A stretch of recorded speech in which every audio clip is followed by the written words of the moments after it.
Otra razón por la que Cristo sufrió y murió por nosotros fue para cancelar la deuda o el precio que había a través o para nosotros por medio de la condenación. Para eso, hoy día vamos a estudiar el texto de Romanos en el capítulo 8, que en realidad todo este capítulo habla de la justificación por medio de la fe que es en Cristo Jesús, la cual nos hace más que vencedores en Él.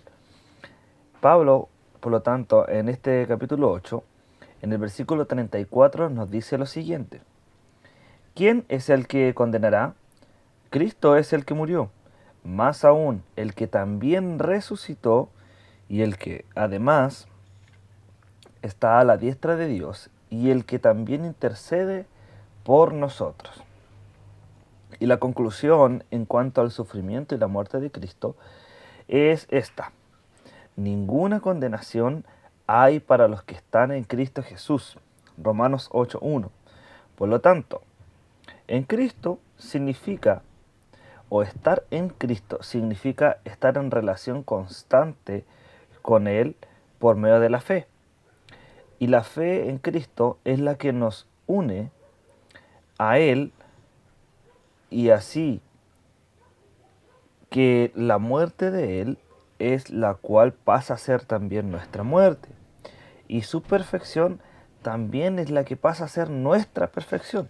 Por lo tanto, Cristo llega a ser nuestro castigo, el cual no tenemos que sufrir, y nuestra perfección, la cual no podemos alcanzar instantáneamente, pero que Él nos perfecciona. Por lo tanto, la fe no es la base de nuestra aceptación ante Dios. Solo Cristo lo es.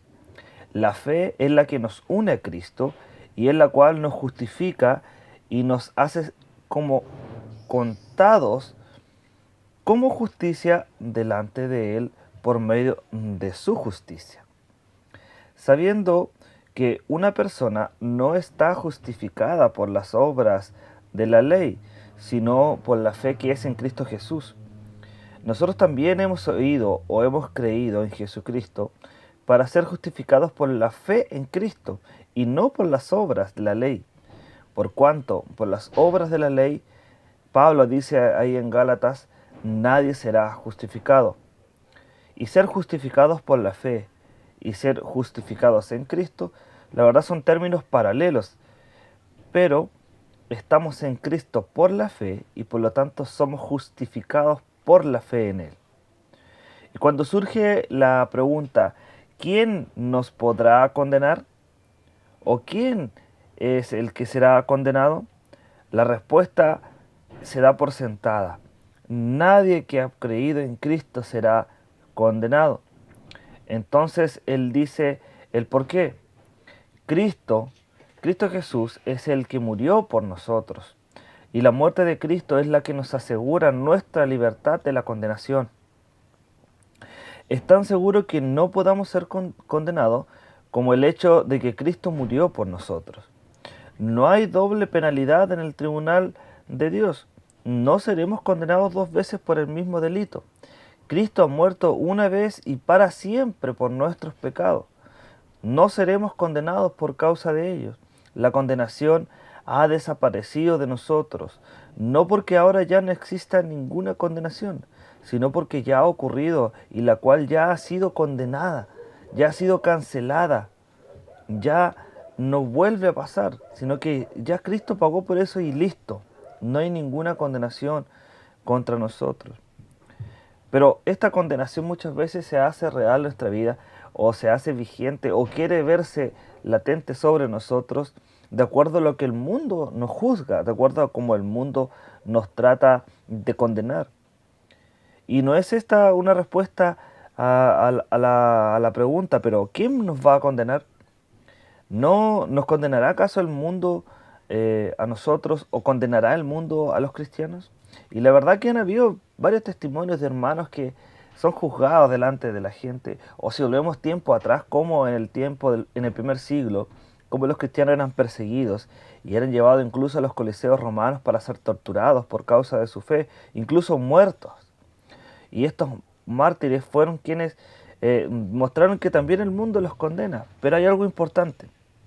La respuesta es que aquí no hay nadie que pueda condenarnos con éxito delante de Dios. Puede haber cargos, pero en esta sociedad o en este mundo, ninguno de esos cargos va a perdurar en el tiempo o va a ser eterno. Porque ¿quién va a acusar a los escogidos de Dios delante de Él?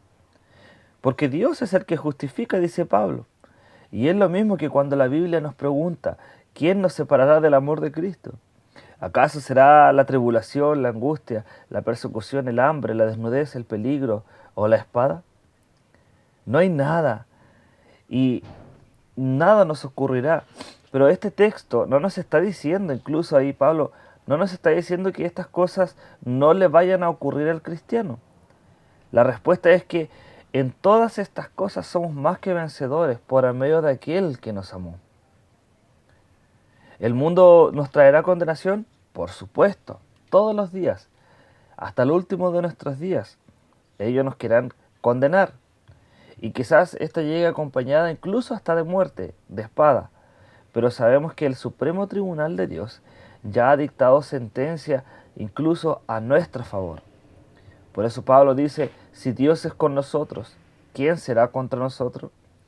No hay nadie que sea en contra de nosotros. No hay nadie que pueda levantarse en contra de nosotros si Dios está por nosotros. Si otros incluso nos encarcelan, Dios nos da libertad en nuestros espíritus en medio de la cárcel, como también la Biblia nos relata historias. Ahí usted tiene el ejemplo de Pablo con Silas. ¿Fueron arrestados? ¿Fueron encarcelados? Sí, pero eran libres en su espíritu. Y si otros incluso nos afligen, Dios utiliza esta aflicción para refinarnos por medio del fuego santo. Y si otros incluso nos llegaran a matar, Dios hace que ese trayecto o ese camino nos lleve al paraíso. Estamos vivos en Él y por lo tanto en Él ya no hay condenación. Somos perdonados y hemos sido justificados en Él. Y como dice el proverbio, el justo vive confiado como un león.